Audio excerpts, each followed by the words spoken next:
Talking about Arizona, the border will be an important one. We do have Rich Rubino standing by. We always love when you join us, Rich, and we appreciate Thank you. you. We're waiting for this rally to start. We're expecting to hear from Gabby Giffords and Mark Kelly eventually. Of course, Tim Walz and Kamala Harris will also be taking the stage. We're going to keep this live image up while you and I speak, but let's just ask, what's important about a rally like this? Why is Arizona so important in 2024? Arizona is critically important. It's the Democrats theoretically could win without Arizona, but it's very hard to see a scenario where the Republicans win without carrying the Grand Canyon state. It was actually used to be a Rockford Republican state. As a matter of fact, from 1948 all the way up to 1996, it went for the Republican candidate every single year. 1964, Barry Goldwater, one of the most conservative candidates in the history of American politics, was a Republican candidate for president. He was from Arizona.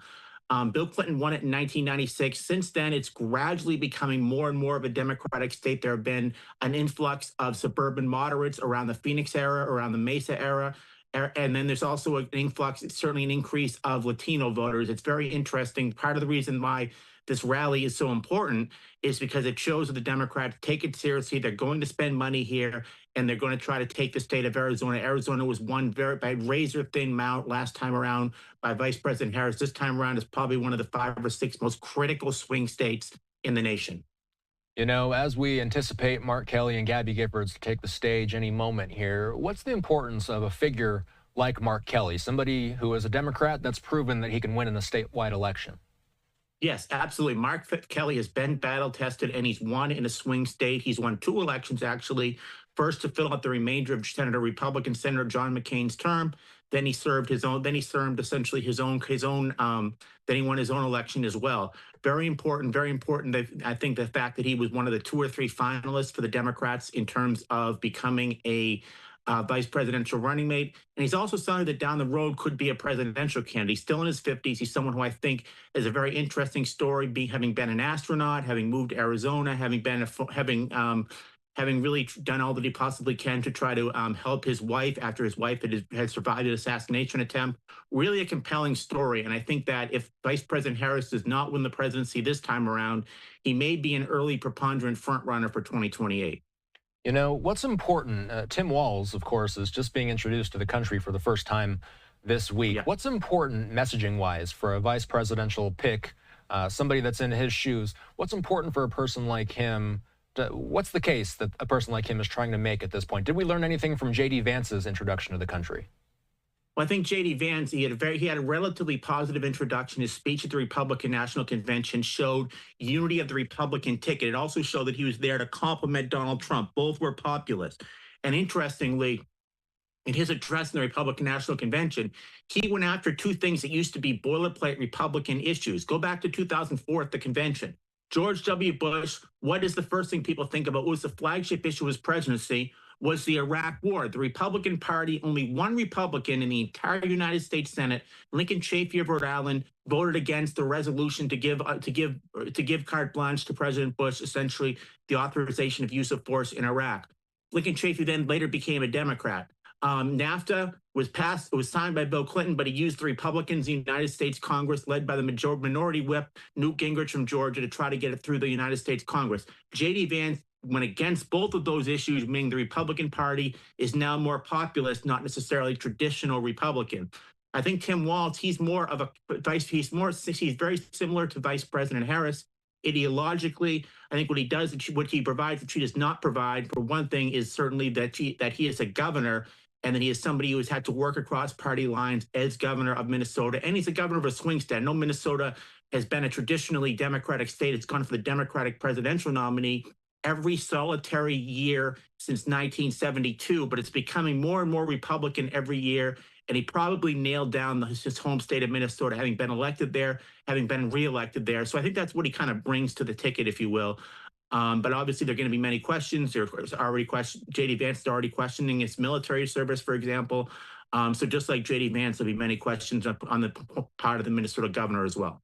Ruben Gallego will be speaking at this very same event, Rich. Ruben is running for a seat currently held by Kirsten Sinema. What's the importance of that seat coming in November? Extremely important. There are a few seats that are very important for the Democrats. One of them is in Ohio, where Sherrod Brown is up in a state that Donald Trump won by 8 points last time around. The other is Montana, where John Tester won by where Donald Trump won by 16 points. John Tester is a Democrat running to fill that seat. Very important. As a matter of fact, Donald Trump's going to have a rally in Montana, not solely for him, but more for John Tester, because he knows how critical that is. And there are a few states the party has to defend, and one of them is Arizona.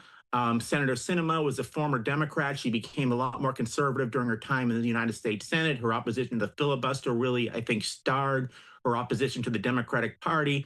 I think Congressman Galea, the congressman rather, I never pronounce his name, is very popular in Arizona. He's somebody who I think you might see as a rising potential presidential or vice presidential candidate in the future, has much military experience, as well experience at Harvard University. Very interesting figure, very charismatic figure, if you will. But I would say the most critical states for the Democrats to take are probably Ohio and Montana tie first. And then I would say second would probably be they have to win the state of Arizona. And I think it's interesting that Vice President Harris and the congressman will be on the same stage together.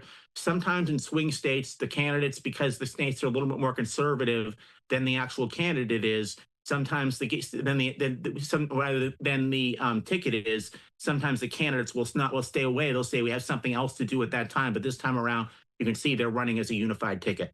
You know, I want to ask you about yesterday's news of the day. It is official. Yes. Donald Trump and Kamala Harris are set to debate in about a month's time. Both candidates agreed to face each other on September 10th with ABC News. I think this is welcome news for most of us, Rich. What does each candidate have to prove at that debate? Yes, absolutely. It's certainly welcome news for the viewer. I think a couple of things. I think for Donald Trump, in many respects, he has to prove that his debate performance against Joe Biden, where Joe Biden was seen more as a loser, that he can actually go up against somebody else, and Vice President Harris is certainly that candidate. He has to prove that. I think Vice President Harris has to prove that she's in the big leagues. When she ran the last time around at the national level in 2020, I think two things we can remember from her: one, she had a jab at Joe Biden over busing, and the other was Tulsi Gabbard in one of the debates really kind of took her on about her role when she was a DA in terms of marijuana violations, and she didn't have much of a response. So she really has to show that she can be one-on-one, that she can kind of play with, that she can really go up against Donald Trump.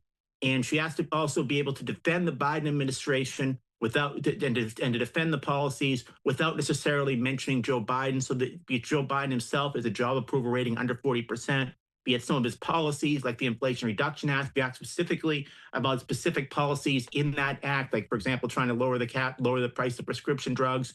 They're actually very popular. So he has to defend those without necessarily, she has to defend those rather without necessarily defending Joe Biden or mentioning Joe Biden. You know, what will you be interested to learn more about the rules of the debate? I know muted microphones and a live audience being in attendance have been points of discussion in the past.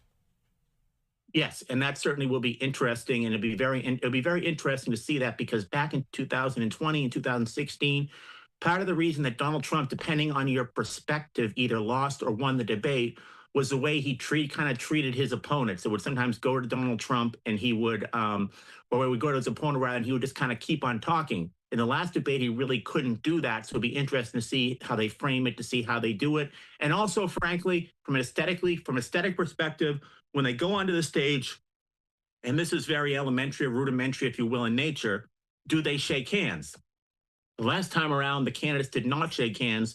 In one of the debates back in 2016, the second and third debate, actually, Hillary Clinton and Donald Trump, there was so much hard feelings, they did not actually shake hands. So those are things that I think would be very interesting to watch. Obviously, we just saw J.D. Vance, Tim Walz, and Kamala Harris. They just made a swing through the Midwest. In fact, Harris and Walz just came straight from Michigan in order to get here to Phoenix. What messages are important to the voters that are in those Rust Belt states? I know here in Arizona, border issues are going to be something that's front of mind. What about those Midwestern states? Couple of things. One thing specifically in Michigan and Wisconsin, in the primary, this is particularly true for Michigan, there were people who voted uncommitted in the Democratic primary. What does that mean? Many of them were Arab and Muslim Americans who were absolutely incensed by the Biden-Harris administration's policy on Israel. They think he's been too accommodationist with Bibi Netanyahu in Israel, and many stayed home. Jill Stein, the Green Party candidate, is actually advertising. She said that when she announces her candidate for which would actually be late next week, on next for not today, but next Friday rather, she wants that person to be an Arab American. So that's an issue that Vice President Harris has to somewhat separate herself, or at least remessage from Joe Biden. This could be extremely dangerous. You need every solitary vote. And certainly when you have voters that potentially would be with you otherwise, that were with you in 2020, that are inflamed by your position on Gaza, you've got a problem. So that's very important for her to meet with many people, to meet with the Arab community in Michigan, and to say, this is my plan, either to separate or to say, this is what we're actually doing, and to say, this is how we will achieve a ceasefire. The other one is trade. And Donald Trump, one thing Donald Trump and JD Vance have done is they've inoculated themselves from traditional charges that the Republicans are the party of unfettered free trade, which tends to essentially, when you don't institute tariffs, it tends to hurt lots of voters in the Midwest. Lots of these voters are socially conservative, fiscally more moderate, fiscally more populist. The Trump-Vance ticket has given them reason to support the Trump-Vance ticket by saying that, okay, we're not going to have any more NAFTA. Donald Trump actually renegotiated NAFTA. This is very much perilous for the Democrats, because this has always been an issue the Democrats, Bill Clinton aside, have been able to use to their advantage, saying we're against NAFTA, we're against the roles of multinational corporations. We don't think China should be in the WTO, all that type of stuff. Vice President Harris has to kind of out-Trump Trump on that. By my count, this is the fourth battleground state that Walz and Harris have visited. They made their big announcement in Philadelphia, and then they made their way to Wisconsin and Michigan. Now they're in Arizona. I know they'll be headed to Nevada shortly after this. I've been asking this question to a lot of our analysts. I'm curious your take on it. What does history tell us about how many undecided voters are actually out there at this point in an election cycle? They're very elusive. In many respects, elections, and it's interesting, this speech is more toward the undecided voters. You saw that by having the mayor come out there, the mayor of Mesa, Arizona, coming out there and as a Republican supporting the Democratic ticket. But usually candidate campaigns have come to the point that we're so bifurcated from a partisan perspective. 94% of Democrats vote for the Democratic candidate, 94% of the Republicans voted the Republican nominee last time around. Independent leading Republicans vote for conservative, independent leading Democrats vote liberal, leaving about 10% of the population that's elusively actually swing voters. And how many of those are actually in battleground states? We're literally talking about probably less than 1 million voters. Now, the real job of a campaign in 2024 is to animate, galvanize the political base as much as possible, to bring out as many potential voters who are already on your side, potentially that are low propensity voters, maybe that aren't that interested in politics, but you think you can get them to come out. That's really what the goal is going to be. And what that does to the American politics, to the body politic sometimes, is it brings the candidates further to the right or further to the left, and sometimes actually alienates or leaves politically homeless, if you will, that vital center that Richard Nixon talked about and Bill Clinton talked about in American politics. You know, Harris has been facing some criticism for not giving enough time to take questions from the press since she became the nominee.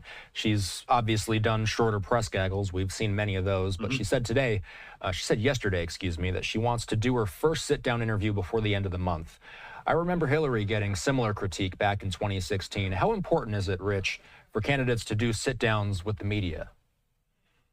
It's simply important for the reason that you take away an issue that Donald Trump has. Donald Trump kept mentioning profusely in his press conference in Mar-a-Lago yesterday how the vice president has spent 16 days campaigning in it and is yet to hold a press conference. She needs to hold a press conference. She needs to prove not only to her own voters, but certainly to the voters in the center, and she needs to take it off the table. Just an issue she needs to take off the table, the issue that she will not speak to the voters because she's kind of almost ideologically vacuous or something to that effect, or intellectually vacuous. That's what Donald Trump could kind of bring up. I think she just needs to kind of take it off the table. And I think that she certainly will do that. Just like if she were not say, I'm not going to show up into debates, Donald Trump would say, well, why won't she show up to debates? So very eerie similitudes there. You know, as I said, Nevada is where the Harris and Walz campaign will be headed next. What's important about that state and what's unique about those voters? Yes, Nevada is very much a swing state. Nevada is a state that Bill Clinton took, Barack Obama took, Joe Biden took last time, but it's still very much a swing state. It's very much an interesting state. You have Las Vegas and Henderson kind of in the south. Then you have a very conservative part of the state going all the way up to the north. And then where there are very few voters, it's called cow country, more cows than people, but there are also a lot more conservatives and liberals in that area. Then you get to the top, and then all of a sudden you have Reno up here, and you have Carson City. Carson City is the capital, and it's a relatively moderate to liberal city. Reno, obviously moderate to liberal. So it's a matter of really winning in those cities. Harry Reid, the former Senate Majority Leader, really an instrumental person in Nevada's in the history of Nevada politics. And the Reid machine is very vital. It still somewhat exists. It got a senator elected last time, still vital in the state of in the state of Nevada. But this is a very critical. It's probably the smallest swing state other than New Hampshire, but it's still very critical. And obviously, you have to spend a lot of time in Las Vegas, Henderson, and certainly Reno, and a little bit of time in Carson City. And you have to talk about, if you want to get your own base out, you have to talk about what a great person Harry Reid is, and you have to talk about other Democrats that have been able to win the state. All right. So much we'll be watching for as the weeks and months progress toward November 5th. Rich Rubino, we always appreciate your insight. Take care.